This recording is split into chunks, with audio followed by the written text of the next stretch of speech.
The diplomatic vessel Times Harmony's Promise Times moved through the darkness of space like a whisper.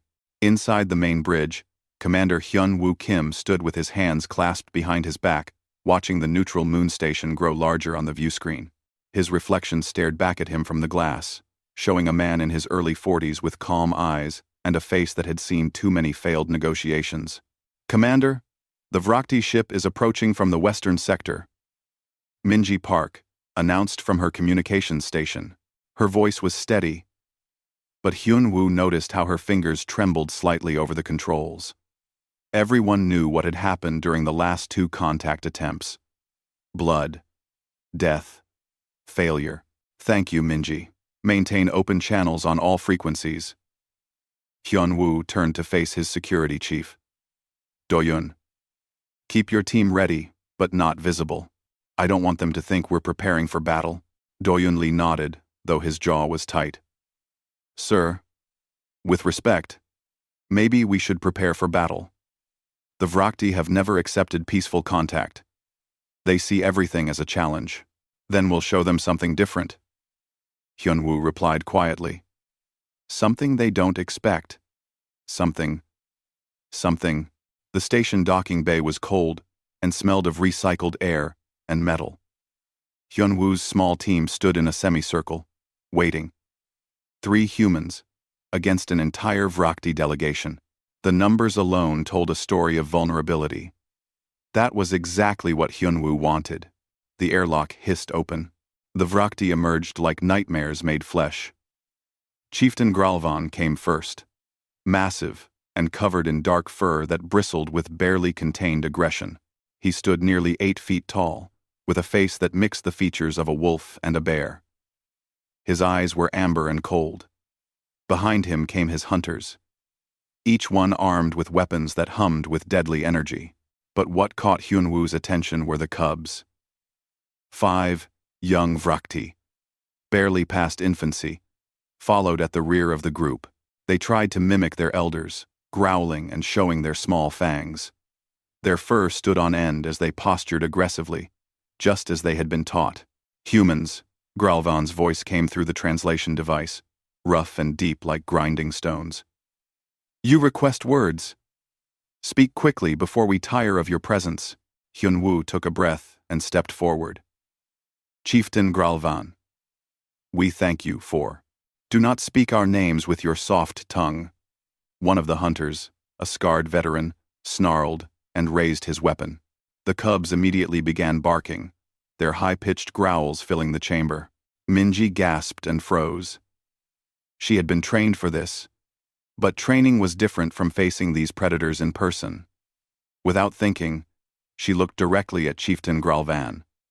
Her eyes meeting his. The temperature in the room seemed to drop. Growling's lips pulled back, revealing teeth designed for tearing meat. A low growl built in his chest. The other Vrakti responded immediately, raising their weapons and spreading out into attack positions. The cubs stopped their playful aggression and moved behind the adults, sensing real danger. "She challenges the alpha," the scarred hunter roared. "She meets his eyes with no submission."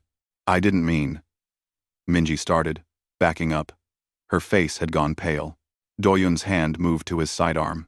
Through the communication link in Hyun-Woo's ear, he heard his security chief's voice. "Sir, my team is moving into position. Say the word, and we can." "Stand down," Hyun-Woo said quietly. "Everyone stand down." "But sir, that's an order." Time seemed to slow. Hyun-Woo could see everything with perfect clarity. The Vrakti closing in, their weapons charging with a whine that promised death. Minji trembling. The cubs watching with wide eyes, learning how their people dealt with threats. This was the moment where every previous contact had failed. This was where fear turned to violence, and violence turned to war. Hyun-Woo did something that defied every survival instinct in his body. He smiled. Not a nervous smile or a diplomatic smile calculated to deceive. A genuine, warm smile that reached his eyes and softened his entire face. The kind of smile a father might give to a frightened child or a teacher to a confused student. Then he lowered himself to one knee. The Vrakti stopped moving. Confusion rippled through their ranks. Weapons remained raised, but no one fired. This was not in their experience. Prey ran. Rivals fought. But this human did neither. "What trick is this?" Growling demanded, but his voice had lost some of its certainty. Hyunwoo kept smiling. He made himself smaller, less threatening. His hands remained visible and open, palms facing upward. "No trick, chieftain. My companion made a mistake. She meant no challenge. We humans don't see eye contact as dominance. We see it as connection, as respect. She was showing you respect." "Mine. Respect is shown through lowered eyes," the scarred hunter growled. "Among your people, yes," Hyunwoo agreed, still kneeling, still smiling. "But we are different peoples. That's why we're here. To learn from each other. To understand that different doesn't mean enemy." One of the cubs, the smallest one with pale gray fur, tilted its head. It made a soft chirping sound. Nothing like the aggressive growls it had been making before. The sound spoke of curiosity, not fear or anger. "Thren, silence." "A female," Vrakti snapped. "She must have been the pack mother, responsible for training the young." But little Thren didn't obey. The cub took a tentative step forward, then another. It approached Hyunwoo slowly, sniffing the air. The human remained perfectly still, maintaining his smile and his non-threatening posture. "Commander, what are you doing?" Minji whispered urgently. "Trusting," Hyunwoo replied softly. Thren came close enough to touch. The cub's nose twitched as it investigated this strange creature that showed its teeth but did not attack, that knelt but did not cower. Slowly, carefully, Hyunwoo extended one hand, palm up, an offering, not a threat. The cub sniffed his hand. Its rough tongue licked his fingers once, tasting. Then Thren made that chirping sound again, louder this time. The translation device couldn't identify it, but Hyunwoo didn't need a translator. He had heard similar sounds from Earth's wolves when they were content and safe. "Return, youngling," Growling commanded, his voice less harsh than before. Thren obeyed, scampering back to the pack mother's side. But the damage was done, or perhaps the healing had begun. The other cubs watched Hyunwoo with different eyes now, not with the learned aggression of their training, but with the natural curiosity of children encountering something new and strange and not immediately dangerous. Growling stared at the human for a long moment. Then, slowly, he lowered his weapon. Not all the way, but enough. The other Vrakti followed their alpha's lead, though confusion was clear in their body language. An ancient Vrakti, its fur white with age and covered in battle scars, stepped forward from the back of the group. It moved stiffly, joints worn from decades of fighting. When it spoke, its voice was like wind through old trees. "You show the face of non-challenge," the elder said. "You make yourself small before warriors who could end you. You offer your hand to our cubs. Explain this weakness." "Human." Hyunwoo rose to his feet slowly, maintaining his smile. "It's not weakness, honored elder. Among my people, we call it trust." "Trust?" The elder's scarred face was unreadable. "Define this word." "Trust is believing that you won't harm me, even though you could. Trust is showing you my vulnerability and hoping you'll choose not to exploit it. Trust is the foundation of peace." The elder made a sound that might have been a laugh or a cough. "Words. Any creature can speak words. You humans speak many words. How do we know these words are not just another predator's trick?" Hyunwoo met the elder's eyes, and this time no one took it as a challenge. "Because I'm still smiling, even though I'm afraid. Because I'm standing here with 3 people against your 20 warriors, asking for conversation instead of preparing for battle." Gralvan's amber eyes narrowed. "You admit to fear?" "Of course I'm afraid," Hyunwoo said simply. "Fear is natural when facing the unknown, but I choose to trust anyway. That's what courage is." The Vrakti delegation exchanged glances. Clearly, This was not how they had expected this encounter to go. The cubs had stopped growling entirely and were watching the human with fascination. The ancient elder stepped closer to Hyunwoo, studying him with eyes that had seen generations rise and fall. You wish us to believe in this trust. Then, you must prove it is not weakness.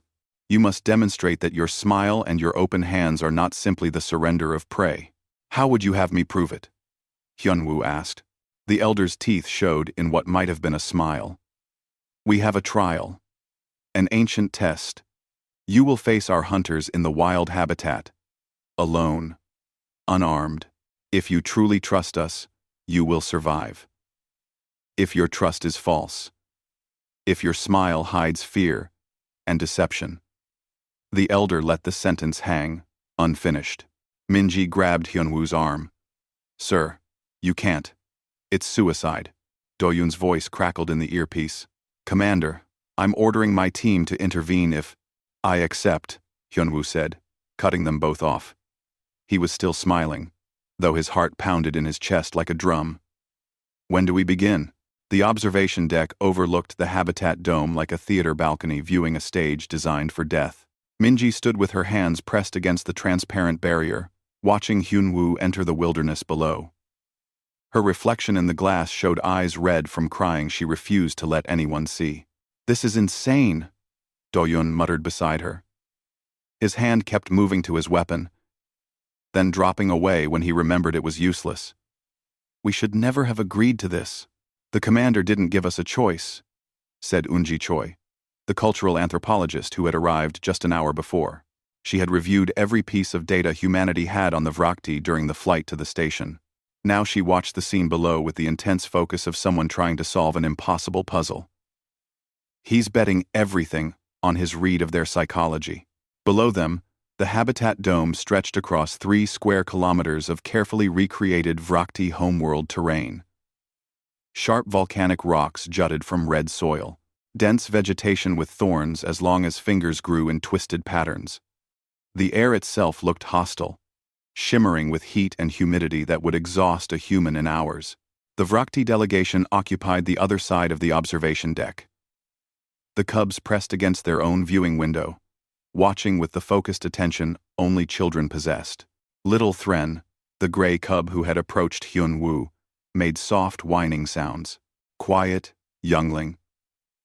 Pack mother, Venkara said. But her tone was gentler than before. She too watched the human with an expression that might have been concern. You witness a sacred trial. Show respect. Chieftain Gralvan stood apart from his pack, arms crossed over his massive chest. The ancient elder, who Yunji had learned was called Kesrith, sat in a position of honor. Between them stood 3 hunters in light armor, preparing to enter the dome. They checked their claws and tested their speed. They would not use weapons in this trial. Only natural Vrakti advantages against one human. The scarred hunter, whose name was Velmas, looked up at the observation deck and locked eyes with Doyun. The message was clear. Your leader will die, and you will watch. In the dome, Hyunwoo walked slowly across the harsh terrain. He wore simple clothes. No armor, no weapons. Nothing but himself, and whatever wisdom he could summon. He knew the trial's rules. He could not fight. Fighting proved humans were just another violent species. He could not flee. Running proved humans were prey. He had to do something else entirely. Something the Vrakti had never seen before. The hunters entered from the opposite side. Minji's hand flew to her mouth. Unji leaned forward. Doyun cursed under his breath. The hunters moved with terrifying grace, spreading out to surround their target. They were in their element. Predators, in a landscape designed for hunting. Hyunwoo was an alien in a hostile world, already breathing hard from the heat, but he kept walking. Steady, calm, as if taking a morning stroll through a garden, rather than marching toward trained killers. Why doesn't he run? One of the younger Vrakti warriors asked. Because he cannot, Gralvan replied. Flight means failure, but standing still also means failure. What other option exists? No one had an answer. Hyunwoo reached a clearing between two large rock formations. He could see the hunters closing in from three sides. Perfect ambush position. Textbook predator tactics. His heart hammered against his ribs. Every instinct screamed at him to run, to hide, to fight. He sat down. The movement was so unexpected that the hunters actually paused. Their leader, a female with copper-colored fur, circled the human cautiously. Was this surrender? A trick? Some unknown human combat stance? Hyunwoo crossed his legs and placed his hands on his knees. He looked up at the approaching Vrakti and smiled. That same, genuine, warm smile he had shown before. "Hello," he said softly. "Beautiful day for a hunt, isn't it?" The copper-furred hunter growled. "You mock us?" "Not at all." Hyunwoo gestured at the landscape around them. "This place, it reminds me of Earth.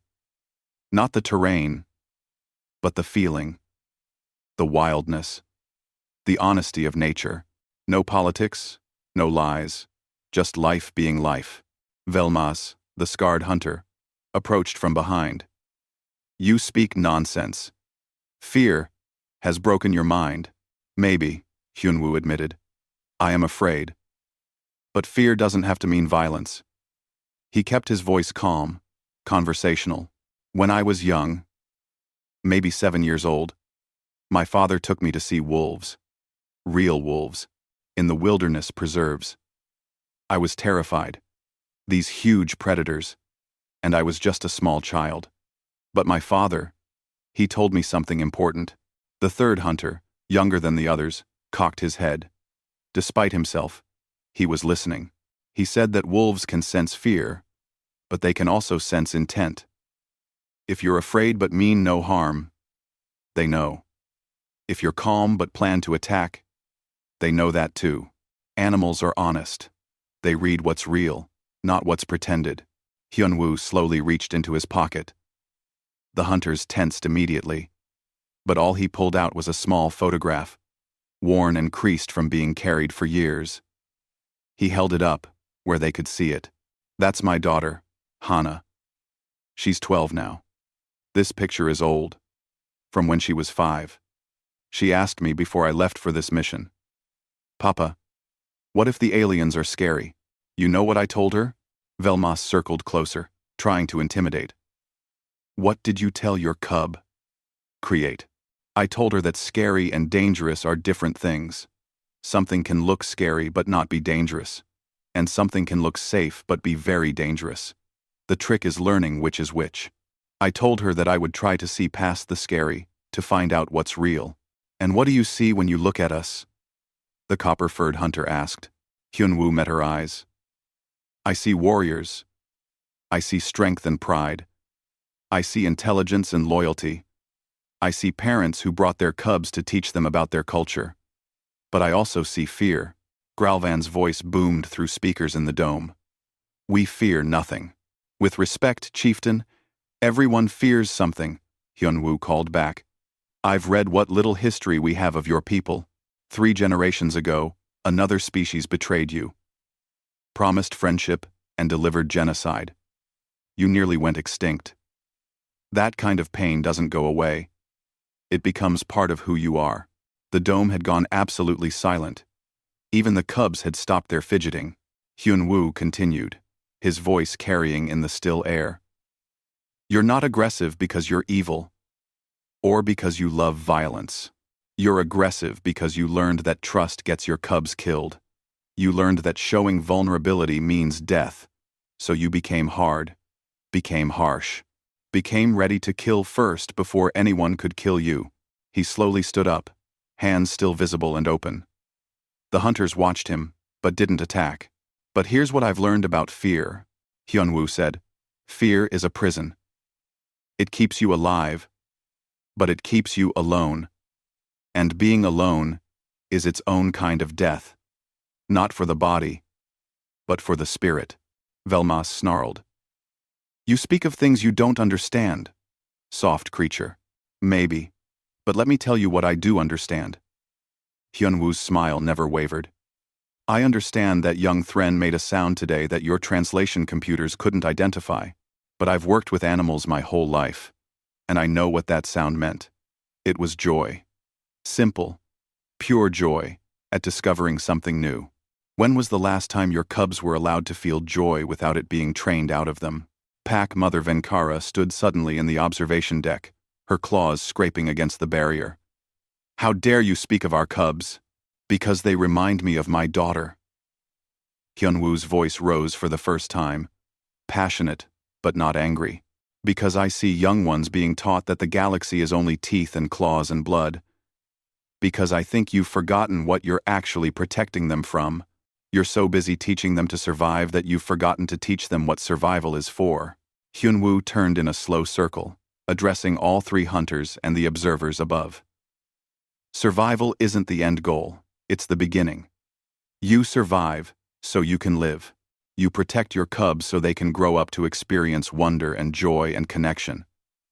But what you're creating is warriors who will pass the same fear to their cubs, who will pass it to their cubs forever. An endless cycle of survivors who never actually live. The young hunter spoke, his voice uncertain. What else is there? In CERN. What else is there? Everything, Hyunwoo said simply. Friendship, discovery, art, music, the feeling of watching your child laugh, the satisfaction of building something instead of destroying it, the quiet moments with someone you trust, where no words are needed, the pride of teaching someone something new. These are the things worth surviving for. Then, Hyunwoo did something that shocked everyone watching. He laughed. Not a nervous laugh or a desperate laugh. A genuine, full-bodied laugh that echoed off the rocks. He laughed at the absurdity of standing in an alien murder dome, explaining the meaning of life to predators who could tear him apart. He laughed at his own fear and his own courage, existing side by side. He laughed because sometimes laughter was the only sane response to an insane situation. The sound was alien to Vrakti ears. Not a growl or a whimper or any sound in their vocabulary of dominance and submission. It was pure human expression, unfiltered and honest. In the observation deck, Thren tilted his head back and tried to mimic the sound. What came out was part chirp, part bark, part something entirely new. The other cubs immediately tried it too, creating a chorus of strange Vrakti laughter. Stop that! Venkara commanded, but her voice held wonder rather than anger. What are they doing? Unji was frantically taking notes. They're learning. Cubs have incredible mimicry abilities. They're copying the human behavior because it feels natural to them. It feels right. Kesrith, the ancient elder, slowly rose to his feet. His old voice carried authority that silenced even the cubs. Enough. End the trial. But elder, Velmas protested from inside the dome. We haven't. I said enough. Kesrith's amber eyes were fixed on Hyunwoo. The human has passed. How? Growling demanded. He did not fight. He did not flee. He merely talked. Exactly, Kesrith replied. He showed us something we had forgotten existed, something we thought was lost forever. The ancient Vrakti paused, and when he spoke again, his voice was softer. He showed us hope. The dome's exit opened. Velmas and the other hunters backed away from Hyunwoo, their aggressive postures fading into something like confusion, mixed with respect. The human walked toward the exit, his smile never faltering, even though his legs trembled with exhaustion and delayed fear. As Hyunwoo emerged from the dome, Chieftain Gralvan stood waiting. The massive Vrakti Alpha studied the human for a long moment. Then, slowly, deliberately, he extended his clawed hand. Hyunwoo took it without hesitation. And they shook. Human and Vrakti, predator and prey, warrior and diplomat. Just two intelligent beings choosing trust over fear. The Vrakti flagship times blood honor times was nothing like human ships. Where human vessels were built for efficiency and comfort, the Vrakti ship was designed to intimidate. The corridors were wide enough for warriors to fight side by side. The walls were decorated with weapons and trophies from countless battles. Every surface seemed designed to remind visitors that they were in the domain of predators. Hyunwoo walked these corridors now, flanked by Minji and Unji. Doyun had wanted to come, but Gralvan had been clear. Only 3 humans would be permitted aboard. Any more would be seen as a war party. "This is incredible," Unji whispered, her eyes darting everywhere as she tried to absorb every detail. "No outsider has ever been allowed here. The cultural significance alone." "Stay focused," Minji interrupted quietly. "Just because they shook hands doesn't mean we're safe." "She's right," Hyunwoo agreed. "We're still walking on very thin ice. One wrong move, one misunderstood gesture, and this all falls apart." They entered a large chamber that seemed to serve as both meeting hall and living space. Vrakti of all ages were present. Warriors sharpening claws, elders discussing matters in low growls, and the cubs, who immediately noticed the humans and came bounding over with that new chirping sound they had learned. "Thren, maintain dignity," Venkara called out, but there was less conviction in her voice than before. Little Thren ignored the command entirely and approached Hyunwoo, sniffing at his hand again. The human knelt down, bringing himself to the cub's level, and gently touched the soft fur on Thren's head. The cub made a rumbling sound that was definitely contentment. The other cubs watched with jealousy. One by one, they approached, curiosity overcoming their training. Soon, Hyunwoo was surrounded by young Vrakti, all trying to get his attention, all making those strange new sounds of happiness. Gralvan watched from a raised platform, his expression unreadable. Beside him sat Kesrith, the ancient elder, and several other high-ranking Vrakti. Between them was a space clearly meant for the humans. "Come," Gralvan commanded. "Sit. We will share food and words." Sharing food was significant in Vrakti culture, Yunji had explained during the walk-over. It meant you didn't see your dining companions as immediate threats. It was the closest thing to a peace offering their species had. The humans climbed to the platform and sat in the positions indicated. Immediately, Vrakti attendants brought out platters of food. Most of it was meat, raw and bloody. But there were also fruits and vegetables that looked almost edible to human eyes. "We apologize for the limited selection," Kesrith said. "We did not know what humans consume." "This is generous," Hyunwoo replied. He carefully selected a piece of fruit that scans had confirmed was safe. "We appreciate the gesture. Before we eat," Gralvan said, his voice formal, "there are things you must know. Things we have told no outsider. But if there is to be trust between our peoples, it must be built on truth." The chieftain gestured, and the lights in the chamber dimmed. A holographic display appeared, showing images from Vrakti history. Beautiful cities, prosperous colonies, cubs playing in streets that no longer existed. 3 generations passed. Kesrith began, his old voice heavy with memory. "We were not as you see us now. We were not warriors obsessed with strength and dominance. We were builders, explorers. We created art and music. We laughed." His voice broke slightly on that last word. "Yes, we knew laughter. We had forgotten. But your voice in the dome reminded these old ears of sounds from my youth." The hologram changed, showing another species. They looked almost peaceful, with gentle features and soft coloring. "The Pethrak," Gralvan said, and the name came out like a curse. "They came to us with words of friendship. They spoke of trade and cultural exchange. They showed us wonders from their worlds. We trusted them." Minji had gone pale. She knew where this story was going. "They studied us for 2 years, Kesrith continued. "Learned our defenses, our population centers, our weaknesses. Then one day, their fleet arrived. Not for trade, for conquest." The hologram showed burning cities, bodies, cubs, crying over fallen parents.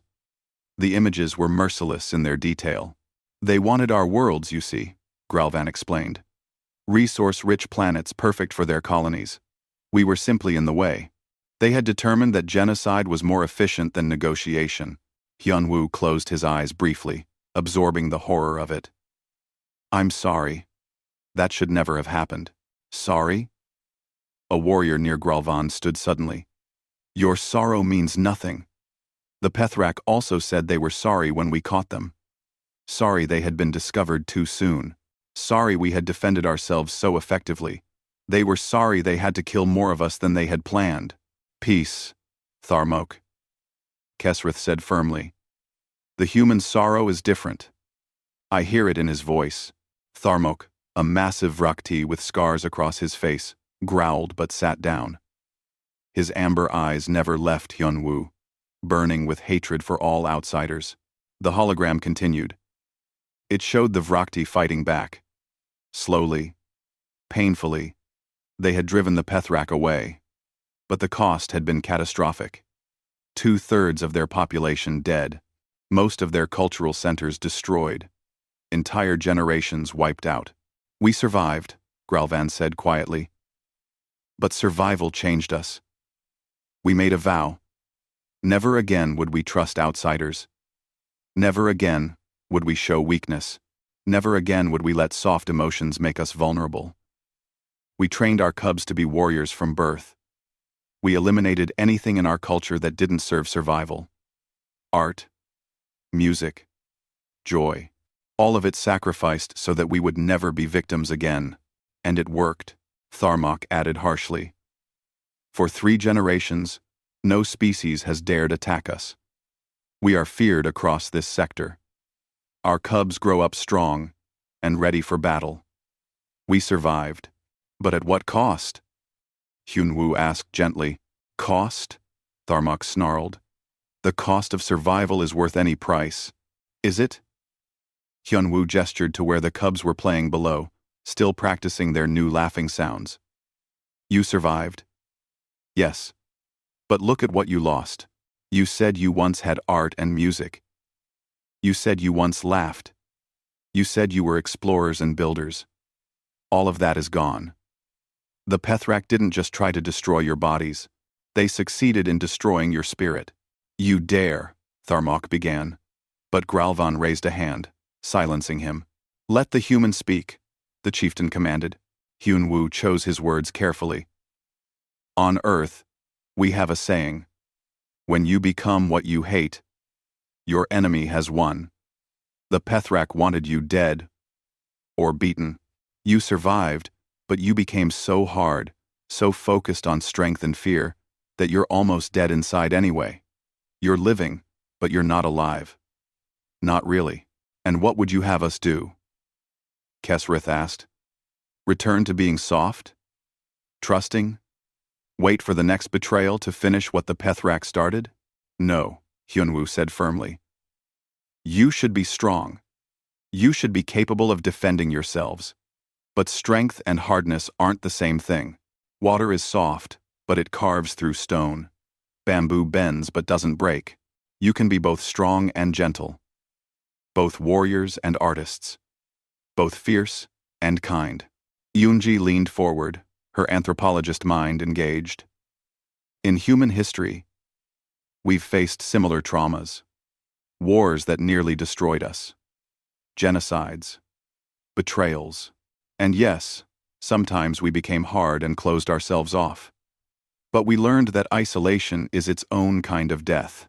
We learned that the best revenge against those who hurt us wasn't to become like them, but to prove we could survive without losing who we are. Easy words from species that has not faced extinction, Tharmok muttered. Actually, Minji spoke up for the first time. Her voice quiet but steady. We almost did. Twice. Nuclear weapons nearly destroyed us. Climate change nearly made our planet uninhabitable. And there were times when hatred between different human groups led to mass killings. We know what it means to stare into the abyss. She pulled out her own device and showed her own holograms. Human history, unedited and raw. Wars, atomic bombs, environmental collapse, the dark periods when humanity had been very close to becoming extinct. But we chose differently, she continued. We chose to learn from our mistakes. To remember the pain without letting it define us forever. To build something better, rather than just surviving in bitterness. Kesrith studied the human images with ancient eyes. And, if you are betrayed again? If another species promises friendship and delivers death? Then we'll deal with it, Hyunwoo said. Together. That's what we're offering you. Not naive trust. Not blind faith. But partnership. Alliance. We face the galaxy together. Watching each other's backs. You bring your strength and your warrior skills. We bring our diplomacy and our technology. Together, we're stronger than either species alone. Gralvan was silent for a long moment, his clawed fingers tapping against the arm of his chair. Below them, the cubs continued to play, their chirping laughter filling the chamber with a sound that hadn't been heard in Vrakti space for 3 generations. There is wisdom in your words, the chieftain finally said. But words are still just words. Trust requires time. We have time, Hyunwoo replied. We're not asking you to change overnight. We're just asking you to consider that there might be another way. A better way. Suddenly, alarms blared throughout the ship. Red lights flashed. Warriors jumped to their feet, weapons appearing in their hands with practiced speed. What's happening? Minji demanded. A Vrakti officer rushed to Gralvan's side, speaking rapidly in their native language too fast for the translators to keep up. The chieftain's expression darkened. Seeing Flaver, a Vrakti officer, there has been an attack, he announced. A small vessel approached under false credentials and fired on both your ship and ours. Who? Doyun's voice crackled through Hyunwoo's communicator. Commander, we're reading damage to both vessels. Whoever did this wanted to make sure both sides suffered casualties. Kesrith's eyes narrowed. Someone who does not want peace between our peoples. Someone who benefits from our continued hostility, Yunji added, her mind racing through possibilities. Tharmok's voice cut through the chaos. You see? This is what trust gets you. The humans claim friendship, while their ship attacks us. That wasn't us, Minji protested. We would never. Then who? Tharmok roared. Who benefits from destroying this negotiation, except those who fear strong Vrakti forming alliances? Before anyone could answer, another alarm sounded. This one was different. More urgent. Medical emergency, a Vrakti attendant called out. One of the cubs was near the impact site. Venkara let out a sound of pure anguish. Which one? The attendant's voice broke. Thren. The blast threw him against a wall. He's badly injured. Time seemed to stop. Hyunwoo looked down and saw the empty space where the little gray cub had been playing just moments before. The cub who had approached him first. The cub who had learned to laugh. Gralvan stood, his face a mask of barely controlled fury. Where is the cub now? Medical bay, the attendant replied. But Commander, the damage is severe. Our healers don't know if they can save him. Hyunwoo was already moving toward the door. Take me to him. You? Tharmok blocked his path. Why would we let you near an injured cub? For all we know, this was your plan all along. Hyunwoo met the warrior's eyes without flinching. Because my ship has a medical officer named Sok Jin, who specializes in trauma treatment. Because human and Vrakti biology might be different. But pain and injury follow similar patterns. Because right now, that cub needs every chance he can get. And I'm offering help. It's a trick, Tharmok insisted. Then watch me, Hyunwoo said simply. Watch every move I make. Put guards on me. Monitor everything. But let me try to save him. Please. Gralvan's hand fell on Tharmok's shoulder, moving him aside. The chieftain's voice was steady, but his eyes were haunted. Take him to medical. And contact the human ship. Tell them to send their healer. If they can save Thren. His voice caught. If they can save him, then perhaps trust is possible. If they cannot. He left the threat unspoken. As Hyun-woo ran through the corridors toward medical, following Venkara's desperate sprint, one thought echoed in his mind. Everything they had built in the past hours, all the fragile trust and tentative hope, now balanced on the survival of one small cub who had learned to laugh. The Vrakti medical bay smelled of antiseptics and something else, something sharp and metallic that Hyun-woo recognized as blood. Thren lay on a treatment table designed for someone 3 times his size, looking impossibly small and fragile. His gray fur was matted with darker patches. His breathing came in shallow, rapid gasps. The monitoring equipment, alien but recognizable in its purpose, showed vital signs that were clearly unstable. 3 Vrakti healers worked frantically around the cub, their clawed hands surprisingly gentle as they tried to stabilize their patient. But Hyun-woo could see the fear in their eyes. They were losing him. Venkara stood against the far wall, her warrior's composure shattered. She made soft, keening sounds. A mother's grief, transcending species boundaries. Gralvan stood beside her, one massive hand on her shoulder, his own face carved from stone but his eyes reflecting pure anguish.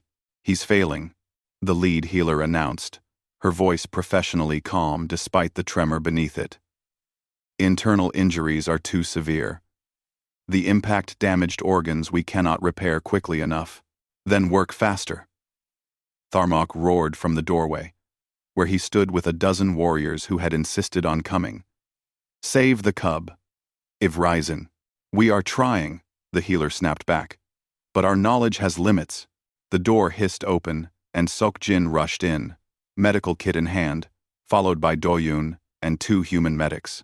The human doctor was young, barely 30, but his eyes held the steadiness of someone who had seen too much trauma and learned to work through it. Status, he said immediately, approaching the table. The Vrakti healers instinctively moved to block him, but their lead healer held up a hand. Let him see, she said. If the human can help.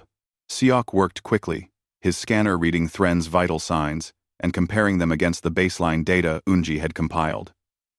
Collapsed lung, ruptured spleen equivalent, possible spinal damage. He's in shock and losing blood volume fast. He looked up at the Vrakti healers. What have you tried? The lead healer rattled off a list of interventions. Sok nodded, processing. Good instincts. Our species are more similar than we thought. But you're missing something. See here? He pointed to a spot on his scanner. This looks like a major blood vessel is severed. That's why you can't stabilize him. He's bleeding internally, faster than you can compensate. Ace, we cannot reach that vessel, another Vrakti healer admitted. Too deep. Surgery would kill him in his current state. Not if we stabilize him first, Seok said. He was already pulling equipment from his kit. This is a human clotting agent. I need to modify it for Vrakti biology. But the base chemistry should work. I need your help.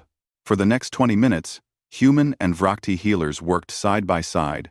They shared knowledge, explained techniques, bridged the gap between their medical traditions, with desperate improvisation. Seok's hands moved with practiced precision, but he deferred to the Vrakti healers' understanding of their own biology. Together, they created something neither could have accomplished alone. Hyun-woo watched from a corner, staying out of the way but unable to leave. Minji stood beside him, her hand finding his and squeezing tight. On the other side of the room, Venkara and Gralvan watched with the terrible helplessness of parents who could only wait. Clotting agent is working, Seok announced. Internal bleeding is slowing. Now we need to deal with the lung. Can you generate artificial breathing support? Yes. The Vrakti lead healer confirmed. Connecting. Now, the monitoring equipment began to show changes. Still critical, but trending toward stable instead of toward death. Thren's breathing, assisted by machines, became steadier. His vital signs stopped their downward spiral. He's stabilizing, one of the human medics said softly, afraid to jinx it by speaking too loudly. But stability wasn't survival. Thren remained unconscious, his small body connected to a dozen different machines. The healers worked for another hour, repairing what they could, supporting what they couldn't. The surgery was a collaboration neither species would have thought possible before today. Finally, Siok stepped back. His hands were stained with Vrakti blood, and exhaustion showed in every line of his face. "He'll live," he announced. "He'll need time to heal, and there may be complications, but he'll live."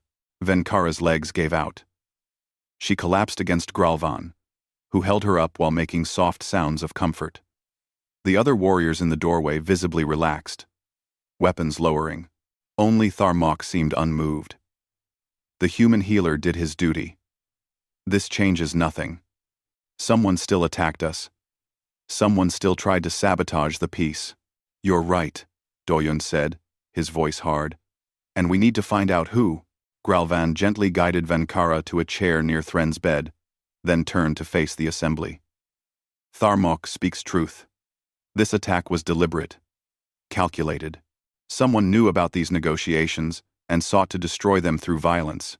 Our security teams have been analyzing the attack," Doyun reported. "The vessel that fired on us was registered to a cargo company, but the registration was false. The ship itself had been modified with military-grade weapons, showing that whoever did this had resources," Yunji added. She had been working with Vrakti intelligence officers, sharing data. Both our ships tracked the escape trajectory. The vessel fled toward the Kelvor asteroid belt. One of the Vrakti warriors made a growling sound. "The belt is home to various criminal organizations. Mercenaries. Pirates. Those who profit from chaos and conflict. But who hired them?" Minji asked. "Who benefits from our people's remaining enemies?" Kesrith, who had been silent until now, spoke with his ancient wisdom. "Many benefit from conflict. Arms dealers sell more weapons during war. Politicians gain power by creating external threats, even some within my own people." He glanced at Tharmok. "Some would rather hold to the familiar fear than risk the unknown of peace." Tharmok bristled. "You accuse me, Elder." "I accuse no one," Kesrith replied calmly. "I merely observe that trust is harder than hate, and some find the effort too great." Hyunwoo moved to the center of the room, drawing everyone's attention. "We can investigate the attack. We can track down whoever was responsible and bring them to justice. But right now, we need to make a choice. Do we let this attack do what it was designed to do? Drive us apart? Or do we prove that we're stronger together?" "Pretty words," Tharmok said, but his voice lacked its earlier venom. Even he couldn't deny what he had just witnessed. Human and Vrakti healers had saved a cub together. Actions spoke louder than suspicions. "The human speaks wisdom," the Vrakti lead healer said. "Today, I learned techniques I never knew existed. Today, human medicine saved a Vrakti life." Knowledge was shared freely, with no thought of advantage or profit.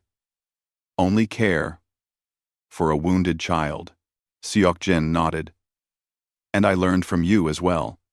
Your understanding of regenerative processes is far beyond ours. If we continued to share knowledge, both our peoples would benefit."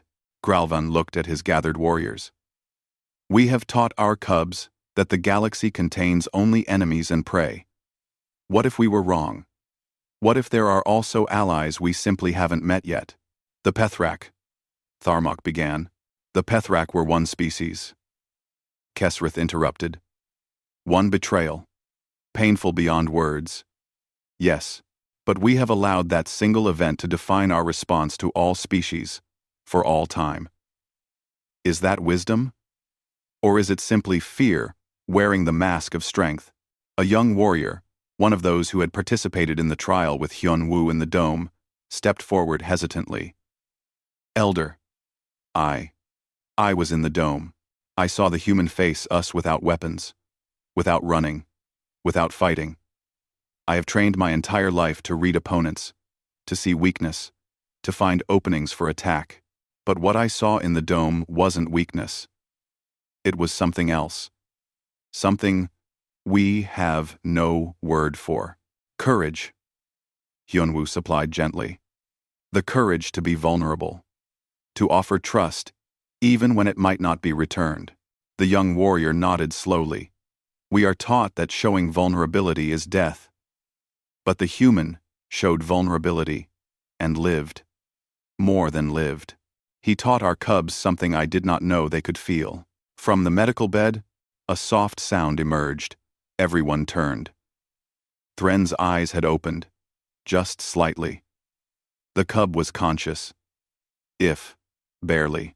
His gaze found Hyunwoo. And despite the pain he must have been feeling, despite the trauma, and the tubes, and the fear, Thren made that chirping sound again. That laugh they had learned.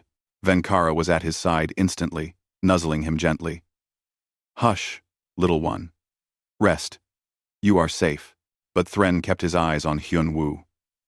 The human approached slowly, coming to stand beside Venkara. The pack mother tensed, but didn't stop him. Hey there, brave one, Hyunwoo said softly. Thren's small paw reached out, and Hyunwoo carefully took it in his hand.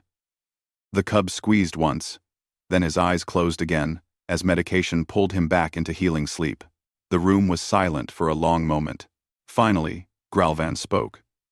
Someone tried to kill our hope today. They injured our cub to make us hate, to make us turn on each other. They failed. He looked directly at Tharmok. Do you deny what you just witnessed? Tharmok was quiet for a long time.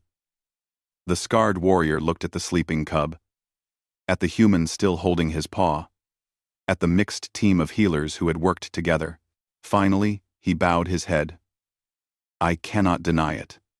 But I also cannot forget what we have suffered. How do I know the humans won't betray us, as the Pethrak did? You don't, Hyunwoo said honestly. Just like we don't know for certain that you won't turn on us. That's what trust is. It's accepting risk, because you believe the possible reward is worth it. And what is this reward? Tharmok asked. Hyunwoo gestured around the room. This. Shared knowledge. Combined strength. Our peoples working together, instead of preparing to fight each other. Our children growing up knowing cooperation instead of only conflict. A galaxy where we face threats together, instead of becoming threats to each other. Yoonji stepped forward. Commander Hyunwoo has proposed a cultural exchange program. Human and Vrakti families, living together, learning from each other. Our children and your cubs playing together, like we saw today. Scientists and healers sharing research. Warriors training together, combining our different approaches to create something neither of us could achieve alone. It would require trust. Kesrith acknowledged. Great trust. Families would have to allow their cubs to interact with an alien species. Warriors would have to share sacred techniques. Leaders would have to accept that cooperation means sometimes compromising, sometimes being vulnerable. But consider the alternative, Gralvan said, his voice heavy. We continue as we have been. Isolated. Aggressive. Teaching our cubs to fear everything and everyone. Living, but never truly alive. Is that really preferable to risk? The chieftain moved to stand in the center of the room, forcing everyone to look at him. Today, someone attacked us to prevent peace. They bet that we would be too afraid, too damaged, too hardened to choose trust. They were wrong. He extended his clawed hand toward Hyunwoo. The humans saved our cub. They risked themselves entering our ship. They shared their knowledge freely. These are not the actions of future enemies. These are the actions of possible friends. Tharmok watched as Hyunwoo took Gralvan's hand once more. The scarred warrior's face was a battlefield of emotions. Fear, hope, doubt, possibility. Finally, he spoke. I will not pretend I am comfortable with this. I will not pretend I trust easily. But I will not dishonor what I witnessed today. If the human healer returns to save other Vrakti, I will not oppose it. If our peoples wish to explore this path, I will not stand in the way. It wasn't enthusiasm. It wasn't even full agreement. But it was permission. It was the beginning of change. Kesrith rose from his seat, suddenly looking every one of his advanced years. Then let us make this formal. Let us create an agreement between our peoples. Not a treaty of surrender or a pact of convenience, but a covenant of cooperation. We will stand together, watch together, learn together, and if either people betray this trust, let the galaxy know that we tried, that we chose hope over fear. As the leaders began discussing terms, as warriors and diplomats started planning the next steps, Hyunwoo remained by Thren's bedside. The cub slept peacefully now, his breathing steady, his future secured by the cooperation of two species that had nearly been enemies. Minji came to stand beside him. "We did it," she whispered. "We started it," Hyunwoo corrected gently. "Now comes the hard part. Building something that lasts." But as he looked around the room, seeing humans and Vrakti working together, talking together, trusting together, he allowed himself to smile. That same genuine smile that had started everything, the smile that had said, "I choose trust. I choose hope. I choose to believe we can be better." And perhaps that simple choice, that small act of faith, was enough to change everything. The treaty signing ceremony was scheduled for 3 days after Thren's recovery began. 3 days of intense negotiations, of drafting and redrafting terms, of finding language that satisfied both human diplomats and Vrakti warriors. 3 days of building something that had never existed before. A formal alliance between humanity and the Vrakti Dominion. Ambassador Nari Kang had arrived from Earth, a senior diplomat with decades of experience. She was a small woman, with gray hair and sharp eyes that missed nothing. She sat across from High Council Prime, Kethvar, the supreme Vrakti leader who had traveled from the homeworld specifically for this historic moment. "The provision about shared military intelligence," Nari said, reviewing the latest draft. "You want access to our defensive systems, but you're hesitant about sharing yours." Kethvar, older even than Kesesrith, rumbled a response. "Our defenses were built with blood and desperation. They are sacred to us." "I understand," Nari replied. "But an alliance requires balance. We're not asking you to give us everything immediately. We're proposing a gradual exchange, building as trust grows. You share some information, we share some information. If it works, we share more. If problems arise, we slow down." The old Vrakti leader considered this. Gradual trust. Like testing ice before walking on it. "Exactly like that," Nari agreed. In another section of the station, Unji worked with Venkara and several other pack mothers, developing curriculum for the proposed cultural exchange program. The room was filled with both chaos and possibility, as they tried to bridge entirely different educational approaches. "Vrakti cubs learn through combat practice," Venkara explained. "Mock battles teach hierarchy, coordination, and survival. Human children learn through play," Yunji countered. "Games teach cooperation, creativity, and problem-solving." "Is there not overlap?" Kesrith asked. He had taken special interest in the educational program, seeing it as the key to long-term peace. "Do combat drills not require coordination? Does play not teach survival skills?" Venkara tilted her head thoughtfully. "I had not considered it that way. What if we combined approaches?" Yunji suggested excitedly. "Cooperative games that have elements of strategy and teamwork. Activities that satisfy Vrakti need for physical challenge but human emphasis on creativity. Give cubs and children structured activities where they must work together to succeed." A younger pack mother spoke up hesitantly. "My cubs have been practicing the laugh sound. They ask when they can see the humans again. They want to learn more strange sounds, more strange games." "My daughter sent a message asking about the wolf-bear people," Yunji shared. "She wants to know if they would teach her to be brave like them." Children are often wiser than adults. They don't carry our old wounds. In the medical bay, Siok worked with the Vrakti healers to compile their combined knowledge into a shared medical database. Thren had been moved to a recovery room, surrounded by both human and Vrakti monitoring equipment. The cub was awake, more often now. Still weak, but improving steadily. "This is remarkable," the Vrakti lead healer said, reviewing human regenerative techniques. "You can encourage cell growth at this rate? We could adapt this for our people. And your understanding of pain management is far more sophisticated than ours," Siok replied. "You've learned to work with the body's natural responses rather than suppressing them. That could revolutionize human trauma care." Thren watched them work from his bed, his young eyes taking in everything. Hyunwoo visited several times a day, always bringing something new.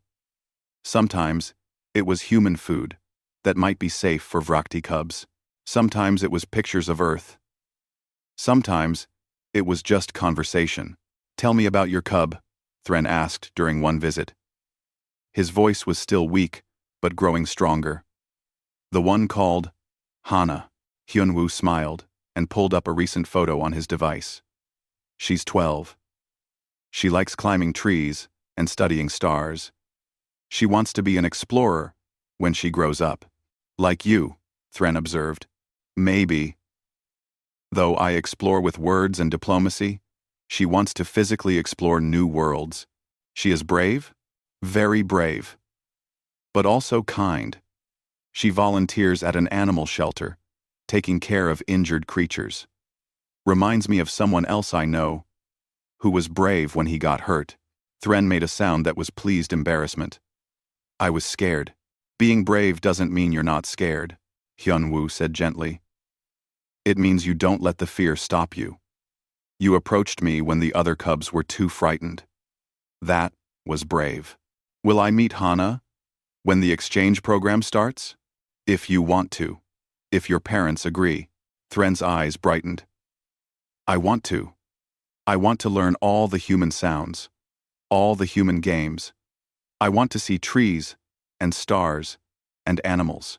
Venkara entered the room, hearing the last part of the conversation. "Thren, you must heal first. These are big dreams for a small cub, but possible dreams," Hyunwoo added, looking at the pack mother.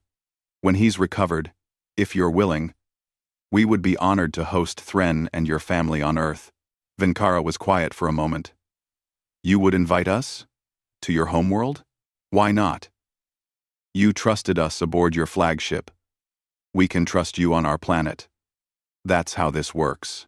The pack mother's eyes glistened with something that might have been tears. "I never thought.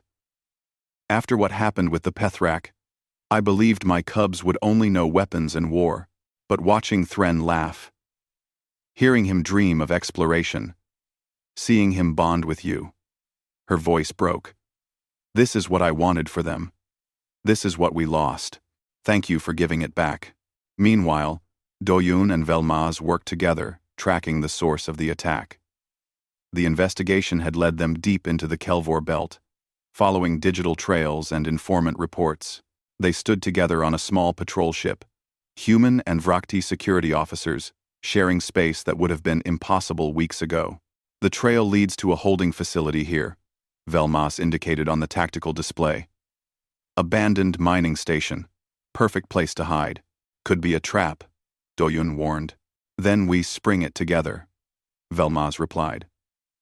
The scarred Vrakti warrior had initially been hostile, but working with Doyun had earned mutual respect. "Your people's tactical analysis, combined with our combat instincts. Whoever is hiding there won't expect cooperation." The raid was swift and brutal. They found what they were looking for. A cell of extremists, some Vrakti and some human, who had worked together to sabotage the peace talks. The irony wasn't lost on anyone. The very cooperation they sought to prevent was exactly what caught them. "Why?" Doyun demanded, standing over a human extremist who had been part of the plot. "Why try to start a war?" "Because peace makes us weak," the man spat. "Humanity needs enemies to stay strong." Alliance with aliens will dilute us, corrupt us. Better to fight and remain pure. A Vrakti prisoner, chained nearby, growled agreement. The human speaks truth, though I despise him. My people need the clarity of conflict. Cooperation softens us, makes us vulnerable to betrayal again. Velmaz approached his fellow Vrakti, his expression unreadable. You believe strength comes from isolation? It is what we were taught. Then you were taught wrong, Velmaz said firmly. I have worked with this human for 3 days. Together we accomplished what neither of us could alone. He showed me tactical approaches I never considered. I showed him combat techniques his people lack. We are stronger together, not weaker. The prisoner looked away, unable to meet his eyes. Fear disguised as strength, Doyun said quietly. That's all extremism ever is. Fear. Why? The day of the treaty signing arrived. The station's largest chamber had been transformed into a ceremony space, decorated with symbols from both cultures. Representatives from a dozen other species had come to witness this historic moment. Curious about these two peoples who had been on the brink of war and now claimed alliance, Hyunwoo stood with the human delegation, wearing formal diplomatic attire. Across from him, Gralvan stood with the Vrakti representatives, wearing ceremonial armor that had been passed down through generations. Between them, the treaty document waited on a pedestal, written in both human language and Vrakti script. Ambassador Nari spoke first, her voice carrying throughout the chamber. Today, we gather to witness not just a treaty, but a transformation. Humanity and the Vrakti Dominion have chosen cooperation over conflict, trust over suspicion, hope over fear. High Council Prime Kethvar spoke next, his ancient voice resonating with authority. For 3 generations, my people knew only caution and aggression. We built walls to keep others out and called it wisdom. But walls that protect can also imprison. Today, we choose to lower those walls, not foolishly, but courageously. Nari continued. This treaty establishes formal alliance between our peoples. We will share knowledge, resources, and defense. We will exchange cultures and ideas. We will stand together against threats rather than viewing each other as the threat. But more than words on paper, Kethvar added. This treaty represents a promise that we will choose dialogue over violence, understanding over assumption, patience over rashness. A promise that when conflicts arise, as they inevitably will, we will resolve them as allies rather than enemies. The formal signing began. Nari and Kethvar approached the pedestal first, adding their marks to the document. Then, other representatives from both sides, each one adding their commitment to this new future. When it was Gralvan's turn, he paused before signing. I sign this for my cubs, he said, his voice carrying emotional weight, so they may know laughter along with strength, so they may explore the galaxy with friends at their side, so they may build rather than only defend. Hyunwoo signed last among the human delegation. I sign this remembering a small cub who was brave enough to approach a stranger, who reminded us all that curiosity and trust are not weaknesses, but strengths, who showed that even those trained for war can learn to laugh. As the final signatures were added, a sound echoed through the chamber. The assembled cubs, both young Vrakti who had traveled with their families and human children brought by their parents, began to make noise together. The Vrakti cubs chirped their laughter. The human children giggled in response. The sound mixed and blended, creating something entirely new. A chorus of joy that transcended species. The ceremony concluded with a traditional exchange. Humans offered gifts of earth, art, and music. Vrakti offered weapons of honor, not as threats but as acknowledgement of shared strength. Technology was exchanged. Maps of territories, cultural databases. Everything needed to begin this grand experiment in cooperation. As the crowd dispersed to celebration halls, Hyunwoo found himself on an observation deck, looking out at the stars. Minji joined him. Along with Yunji and Doyun, We actually did it, Minji said, still sounding amazed. You did it, Doyun corrected, looking at Hyunwoo. When you smiled at them, instead of showing fear or aggression, that's what changed everything. It wasn't just the smile, Hyunwoo replied. It was everyone. Sok saving Thren. You and Velmas tracking down the terrorists. Unji building bridges with the Pack Mothers. Every single person who chose trust over fear. Unji nodded. This is just the beginning. The hard work starts now. Building real relationships, navigating cultural differences, dealing with setbacks and misunderstandings. But we're starting from a foundation of hope, Minji added. That has to count for something. A sound made them turn. Thren had been brought to the observation deck in a mobile recovery unit. Venkara pushed the unit, with Gralvan walking beside them. The cub was still weak but insisted on coming. Human friend, Thren called out, using the Vrakti word they had created for friend, since they had no previous word for the concept. Hyunwoo knelt beside the recovery unit. Shouldn't you be resting? Wanted to see, Thren said simply. Wanted to see stars from the treaty place. Wanted to be part of history. Gralvan placed a massive hand on Hyunwoo's shoulder, a gesture that would have been threatening weeks ago but now felt like camaraderie. This moment belongs to all of us, but especially to those brave enough to bridge the divide. 10 years from now, Venkara said softly, when Thren is grown and tells this story to his own cubs, what will he say? He'll say, Hyunwoo began, looking at the young Vrakti, that he was there when two peoples chose to be more than the sum of their fears. He'll say he learned to laugh, and in laughing, helped teach his people to live again. He'll say he met friends who looked nothing like him, but shared his curiosity, his courage, and his hope. Thren's eyes were bright. Will I really go to Earth? See your daughter? Thren's, one, if you want to. When you're healed. You'll be our first official Vrakti exchange student.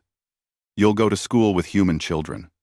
Learn our languages and teach them yours. Show them your strength and let them show you their creativity. Build friendships that will last your whole life.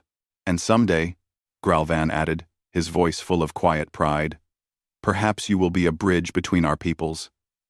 Perhaps you will take what you learn and teach others. Perhaps you will be the first of many. Gralvan. The group stood together in comfortable silence, watching the stars. Somewhere out there were other species, other challenges, other opportunities. But for now, in this moment, there was peace, there was hope, there was the beginning of something beautiful. Kesrith appeared, moving slowly with his advanced age. May I share a thought? The ancient Vrakti asked. Of course, Elder, Hyunwoo replied. For 3 generations, we told our cubs that showing teeth was aggression, that vulnerability was death, that trust was foolishness. Kesrith looked at each of them in turn, but the human showed us something we had forgotten. Sometimes, showing teeth is not a threat. Sometimes, it is a smile. Sometimes, vulnerability is not weakness, but courage. Sometimes trust is not foolish but essential. The elder placed his aged hand on Thren's head, a gesture of blessing. When you are old like me, youngling, and cubs ask you about this time, tell them this. The galaxy is vast and contains much danger, but it also contains much wonder. The trick is not to let fear of the first prevent you from experiencing the second. I will remember, Elder, Thren promised solemnly. As if summoned by the moment, more people began arriving at the observation deck. Warriors and diplomats, scientists and healers, families from both species.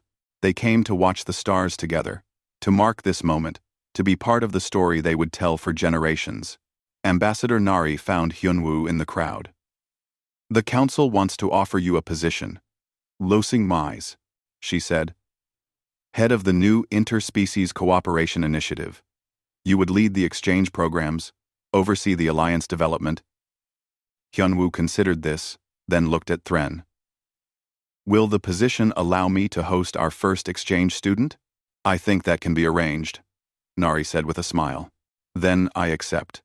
On one condition. Which is? That my daughter gets to be part of it. She'll be one of the first human children in the program. She'll help Thren and the others adjust to Earth, learn from them, teach them. She's been preparing her whole life for this without knowing it. Nari nodded approval. Done.